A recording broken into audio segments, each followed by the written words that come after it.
Salom, bugun kontrda nastroykalarni sozlashib o'taman. Birinchi bo'lib kirganimizda botlarni to'liq ochib qo'ymasligi uchun botlarni yo'q qilib olamiz.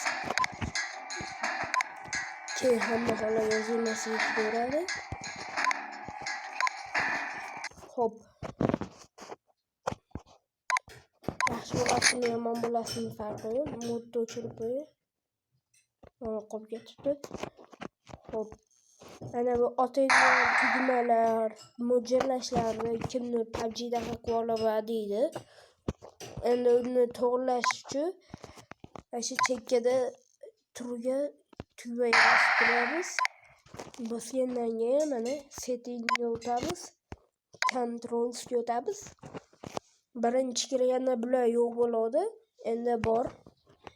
Controls degan joyga kiramiz. Hop, bu yerda yurish joystick.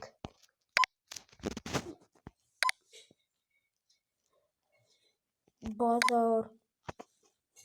Hamma narsalar to'g'rilasa bo'ladi. Mana lastikini maqa yoki baqa pastga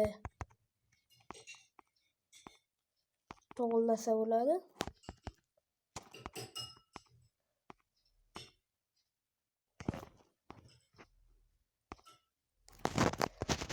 Mashdan to'g'rilagandan keyin kimdir reset etadi, yo'q, reset etsa nastroykalaringiz shuncha qilgan mehnatingiz yana o'z holatiga qaytadi.